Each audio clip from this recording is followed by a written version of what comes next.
9월 9일 금요일 새벽 기도회를 시작하도록 하겠습니다. 오늘 보실 하나님 말씀은 에베소서 4장 17절로 24절까지의 말씀입니다. 읽기는 21절에서 24절까지만 읽도록 하겠습니다. 제가 봉독하겠습니다.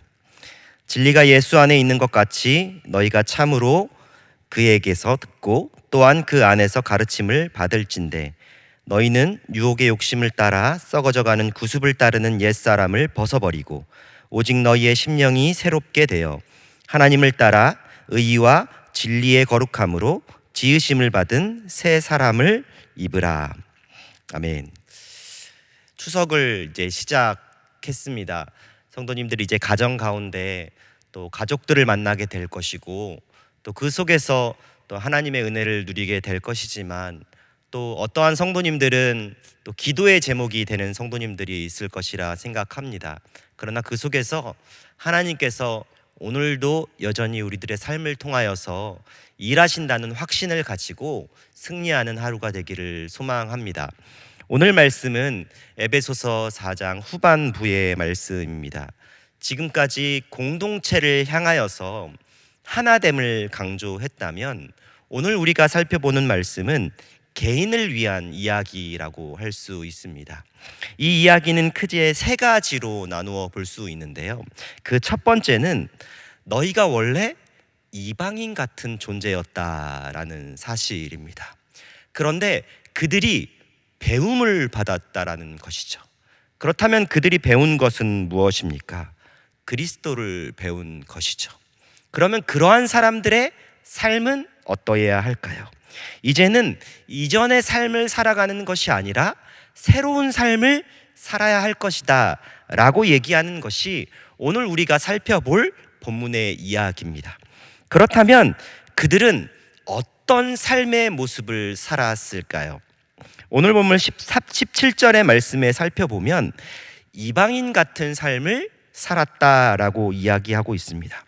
그런데 이 이방인 같은 삶의 행함의 모습이 붙는데 그 행함을 무엇이라고 말하고 있냐면 17절의 말씀에 보니까 허망함으로 말하고 있습니다. 그러니까 이들의 이전의 모습은 이방인 같은 모습이었는데 그 이방인의 모습은 허망함으로 표현되고 있다는 사실입니다. 그렇다면 이 허망함은 무엇일까요? 바로 어리석음을 뜻합니다. 사실 그들의 삶 가운데 텅 비어 있었는데 그 텅 빈 삶은 결국 어리석음을 의미한다는 것이죠. 그런데 그들은 바른 기준으로 나아가야 했습니다. 하나님의 말씀으로 믿음을 기준으로 여기며 살아가야 했다는 것이죠. 그렇기에 사도 바울은 그들은 이방인같이 살았지만 그러한 삶에서 돌이켜야 한다라고 지금 이야기하고 있습니다. 그래서 이전에 이방인의 삶으로 행했던 것, 따라갔던 것, 그 모든 것들을 내려놓으라라고 이야기하고 있습니다. 그러면 그들이 행했던 삶의 모습은 무엇일까요? 세상과 연합하여 살아갔던 삶의 모습이었습니다. 이것은 하나님의 백성과의 삶이 아닌 반대되는 개념을 뜻합니다. 하나님을 위해서 살아가야 하는 그들이 자신을 위해서 살아갔고, 특별히 이 에베소라는 이 지역이 어떤 지역입니까? 우상으로 대표되는 도시, 수도이지 않습니까? 그곳에서 하나님이 아닌 우상을 바라보며 살아갔던 그들이 이제는 세상과 분리되어야 하며 하나님의 구원을 바라보며 그 사랑의 삶을 걸어가야 할 것을 이야기하고 있다라는 사실입니다. 우리가 오늘 본문 앞의 내용에서 통해서 살펴보았던 것은 이 공동체 가운데 합당한 삶을 살아라라는 이야기였는데, 이 합당한 삶을 살아라는 것은 조금 더 자세히 설명한다면 합당한 삶을 걸어가라라고 말할 수 있을 것입니다. 그렇다면 이 이방인들과 같이 허망한 삶을 살았던 삶의 모습들, 결국 어떠해야 합니까? 그 모습에서 내려놓고 구원받은 하나님의 백성의 삶으로 걸어가라라고 표현할 수 있는 것입니다. 그렇다면 그들의 이방인의 삶의 모습들은 오늘 본문 말씀에서 무엇이라 표현하고 있을까요? 18절부터 19절 말씀에 보면 총명의 어두운 상태, 그러니까 총명이 없는 상태로 인하여서 네 가지의 문제가 발생합니다. 첫 번째는 무지함, 두 번째는 굳어짐, 세 번째는 무감각, 그리고 네 번째는 욕심으로 이어집니다. 그러니까 내면에서 비춰주는 빛이 없기에 그들의 모습 가운데 발생하는 문제가 무엇입니까? 무지함입니다. 알 수 없는 것이에요. 알려주는 존재가 없기 때문에 알 수 없는 것이고, 그들은 알 능력이 없기 때문에 알 수 없는 것입니다. 하나님을 알 수 없는 그들에게 발생하는 또 한 가지의 현상은 무엇입니까? 마음이 굳어지는 것이죠. 빛을 통하여 조명함을 받지 못하는 그들의 상태는 결국 이 빛이 없으므로 마음이 굳어지고 결국은 생명의 기능이 마비되어 있다라는 것입니다. 이것은 결국 감각 없음을 통하여서 나타나게 됩니다. 감각이 없으니 결국 어떠한 모습으로 치닫게 될까요? 죄를 짓는 것이 너무나 당연한 것이 되는 것이에요. 그리고 심지어 그들이 지는 죄들이 문제시 되지 않는 것입니다. 왜일까요? 무감각 때문입니다. 그 무감각 때문에 죄의 길을 걸어가는 것.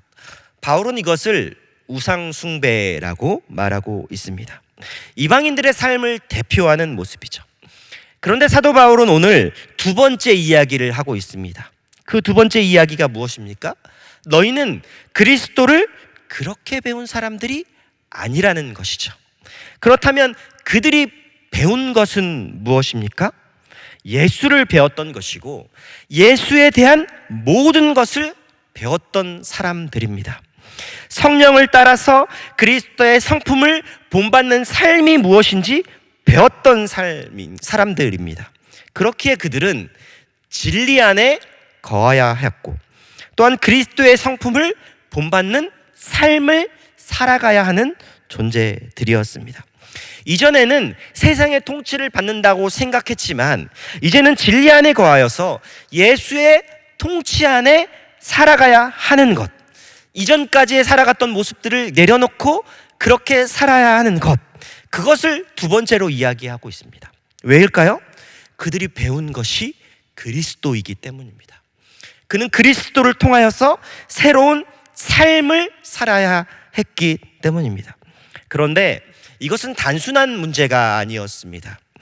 예수를 배웠고 예수로 살아야 하지만 사실 곧장 그러한 삶을 살아낼 수가 없습니다. 그러한 삶을 살아낼 수 있기 위해서 이 영혼의 근육을 형성해야 합니다.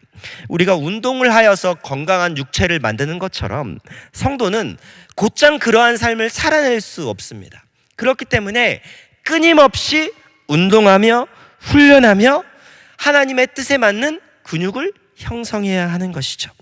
그렇게 마지막 세 번째 사도 바울은 22절부터 24절에 걸쳐서 이렇게 말합니다. 그러므로 그리스도 안에서 너희가 새 사람을 살아야 한다. 새로운 사람을 살아내야 한다. 이것은 무엇일까요? 그리스도인으로서 이제 새로운 삶의 여정을 시작해야 한다라는 것입니다. 그렇다면 그 삶의 여정은 무엇일까요? 내려놓는 삶의 여정이고 또 하나는 덧입는 삶의 여정입니다. 그렇다면 그들이 내려놓아야 할 삶의 여정은 무엇일까요? 옛사람의 삶의 모습입니다. 그들은 이제 예수 그리스도를 통하여서 그리스도인이 되었기 때문에 이제 그들은 옛사람을 벗어버리는 모습을 가져야 하는 것이죠. 단순하게 이제 내려놓겠어가 아니라 끊임없이 삶의 순간순간들을 통하여서 내려놓는 훈련을 해야 해요. 그렇다면 그들이 내려놓아야 할 옛사람은 무엇입니까? 썩어져가는 구습을 따르는 옛 습관들, 여전히 나는 하나님의 자녀지만 끊어내지 못했던 죄의 모습들, 그 모습들을 내려놓아야 되는 것이에요. 그럼 이것은 무엇일까요? 우리들의 신앙의 순간순간 끊임없이 내려놓아야 한다는 것이에요. 여전히 내 삶 가운데 내려놓지 못했던 허망한 정욕들은 무엇입니까? 그것들을 바라보며 우리들은 나는 안 되는 존재구나 라고 생각하는 것이 아니라 그렇지, 내가 이 옛사람을 내려놓아야 하지 라고 생각하면서 내려놓음의 자리에 나아가는 내일의 성도님들이 되길 원합니다. 그리고 또 한 가지, 내려놓았다면 우리는 이제 다시 다른 것으로 덧입혀야 합니다. 그것은 무엇일까요? 24절에 말하는 것처럼 새 사람입니다. 새 사람을 입는 것입니다. 옛 사람의 옷을 벗어버렸다면 이제 우리는 새 사람의 옷을 덧입혀야 되는 것이에요. 우리들의 심령이 새롭게 되어 우리들의 마음을 새롭게 함으로 참된 의로움과 거룩함으로 지은 새 사람을 입어야 되는 것이에요. 우리 안에 더러운 것을 내려놓았다면 이제 우리의 삶 가운데 새로운 것을 입어야 돼요. 무엇을 입어야 합니까? 그리스도로 옷 입는 것, 예수로 살아가는 것. 오늘 말씀 앞의 모습을 통하여서 설명한다면 예수로 살아가는 것, 더 자세히 설명하면 예수로 걸어가는 것, 그것이 바로 오늘 말씀이 우리에게 요구하고 있다는 사실입니다. 그리스도의 십자가의 사건이 성도 여러분에게 미친 것은 무엇입니까? 그것은 바로 우리의 옛사람이 죽게 된 것이고 우리에게 새 창조의 역사가 시작되었다는 사실입니다. 그렇게 오늘 말씀을 통하여서 우리가 하루를 살아가게 될 텐데 이렇게 살아갔으면 좋겠습니다. 여전히 우리 안에 있는 굳은 마음, 여전히 우리 안에 있는 무지함이 무엇인지 오늘 하루 가운데 날마다 발견되었으면 좋겠습니다. 그리고 그것을 발견하였다면 내가 바로 그것이 내려놓아야 할 것이다, 그것을 우리는 포기해야 한다라는 사실을 잊지 않고 내려놓고 우리는 예수를 배운 하나님의 자녀이라는 사실을 기억하며 예수 안에 예수로 옷 입고 예수로 체험받고 예수로 살아가며 그렇게 우리들의 인생을 걸어가게 되는 내일의 모든 성도들이 되길 원합니다. 추석의 첫 시작입니다. 어떠한 분들은 은혜의 고백을 하는 자리가 될 것이지만 또 어떠한 성도들은 그 자리가 영적 전쟁과 같은 순간이 되기도 합니다. 그 순간에서 오늘 말씀을 기억하며 우리는 옛사람이 아닌 새 사람을 입은 하나님의 백성이라는 사실을 기억하며 우리가 있는 그 자리에서 새 사람의 향기를 품기게 될 때 우리의 모습을 통하여 우리의 믿지 않는 가족들이 하나님의 자녀로 온전케 되는 그 은혜의 역사들을 소망하며 기대할 때 우리는 이제 더 이상 무너짐의 자리가 아닌 세워짐의 자리를 맛보게 되는 귀한 추석의 삶이 되길 원합니다. 이 말씀을 기억하며 오늘 하루도 승리하게 되는 내일의 모든 성도님들이 되기를 소망합니다. 우리 이 시간 함께 기도하겠습니다. 함께 기도할 것은 우리들의 옛사람의 모습들, 여전히 포기하지 못한 모습들이 무엇인지 돌아보면서 주님, 우리가 그것을 내려놓길 원합니다. 그리고 우리가 새 사람으로 덧입은 사람임을 기억하며 그것을 포기하는 것을 즐거워하며 예수를 선택하는 것을 기뻐하는 오늘 하루가 되게 하여 주시옵소서라고 기도하시고, 또한 오늘은 우리가 선교를 위하여서 기도하는 날입니다.